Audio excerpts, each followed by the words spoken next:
ಯಾವ ಕೆಲಸವೂ ದೊಡ್ಡದಲ್ಲ, ಯಾವ ಕೆಲಸವೂ ಕೀಳಲ್ಲ ಎಂಬುದನ್ನ ಅಕ್ಷರಶಃ ಸಾಬೀತುಪಡಿಸಿರುವ ವ್ಯಕ್ತಿ ದಕ್ಷಿಣ ಕನ್ನಡದ ಬಿಸಿರೋಡಿನ ಪೌರ ಕಾರ್ಮಿಕ ಸೇಸಪ್ಪ. ಕೈಯಲ್ಲಿ ಪೊರಕೆ ಹಿಡಿದು ಊರ ರಸ್ತೆಗಳನ್ನು ಸ್ವಚ್ಛಗೊಳಿಸುವ ಈ ವ್ಯಕ್ತಿ ಕೆಲಸಕ್ಕೆ ಬರುವುದು ಸಾಮಾನ್ಯ ಸೈಕಲ್ ಅಥವಾ ಬೈಕಲ್ಲ, ಬದಲಾಗಿ ಲಕ್ಷಾಂತರ ರೂಪಾಯಿ ಬೆಲೆ ಬಾಳುವ ಫಾರ್ಚುನರ್ ಕಾರಿನಲ್ಲಿ. ಕೇಳಲು ಅಚ್ಚರಿ ಎನಿಸಿದ್ರೂ ಇದು ನಂಬಲೇಬೇಕಾದ ಸ್ಫೂರ್ತಿದಾಯಕ ನೈಜ ಕತೆ. 1996ರಲ್ಲಿ ಕೇವಲ 50 ರೂಪಾಯಿ ದಿನಕೂಲಿಗೆ ಪೌರ ಕಾರ್ಮಿಕನಾಗಿ ಕೆಲಸಕ್ಕೆ ಸೇರಿಕೊಂಡ ಸೇಸಪ್ಪ ಆರಂಭಿಕ ಜೀವನ ಸುಲಭವಾಗಿರಲಿಲ್ಲ. ವೈಯಕ್ತಿಕ ಹಾಗೂ ಕೌಟುಂಬಿಕ ಕಷ್ಟಗಳಿಂದ ಕುಡಿತದ ಚಟಕ್ಕೆ ಬಿದ್ದು ಬದುಕು ಅಧೋಗತಿಗೆ ಜಾರಿತ್ತು. ಆದ್ರೆ 2005ರಲ್ಲಿ ಬಂಟ್ವಾಳ ಠಾಣೆಯ ಅಂದಿನ ಎಸ್ಐ ಬೆಳ್ಳಿಯಪ್ಪ ಮತ್ತು ಸೇಸಪ್ಪ ಜೀವನದ ದಿಕ್ಕನ್ನೇ ಬದಲಿಸಿತು. ಅಂದೇ ಕುಡಿತವನ್ನ ಸಂಪೂರ್ಣವಾಗಿ ಬಿಟ್ಟು ಬದುಕನ್ನ ಗಟ್ಟಿಯಾಗಿ ಹಿಡಿದುಕೊಂಡ್ರು.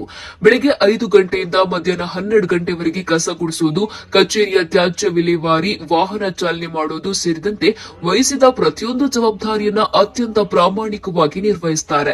ತಂದೆಯ ನಿಧನದ ಸಂದರ್ಭದಲ್ಲಿ ಅಂತ್ಯ ಸಂಸ್ಕಾರ ಮಾಡಲು ಕೈಯಲ್ಲಿ ಹಣವಿರಲಿಲ್ಲ, ನೆರವಿಗೆ ಯಾರೂ ಇರಲಿಲ್ಲ. ಕೊನೆಗೆ ತಂದೆಯ ಮೃತದೇಹವನ್ನ ತಾವೇ ಹೊತ್ತು ನೇತ್ರಾವತಿ ನದಿ ತದಿಗೆ ಕೊಂಡೊಯ್ದು ಅಂತ್ಯ ಸಂಸ್ಕಾರ ಮಾಡಿದ್ದ ನೋವಿನ ಕ್ಷಣವೇ ಅವರ ಬದುಕಿನ ಅತಿ ದೊಡ್ಡ ಪಾಠವಾಯಿತು. ಆರಂಭದಲ್ಲಿ ಸಣ್ಣ ಕಾರೊಂದನ್ನು ಖರೀದಿಸಿದ ಅವರು ಬಳಿಕ ಆಲ್ಟೋ, ನಂತರ ಸ್ಕಾರ್ಪಿಯೋ ಕಾರನ್ನ ಹೊಂದಿದ್ರು.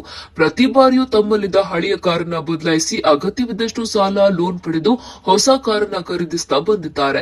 ಕೆಲವು ತಿಂಗಳ ಹಿಂದೆ ತಮ್ಮಲ್ಲಿದ್ದ ಆಲ್ಟೋ ಮತ್ತು ಸ್ಕಾರ್ಪಿಯೋ ಕಾರ್ಗಳನ್ನ ನೀಡಿ ಅದರ ಜೊತೆಗೆ ಸಾಲ ಪಡೆದು ಫಾರ್ಚುನರ್ ಕಾರನ್ನ ಖರೀದಿಸಿದ್ದಾರೆ.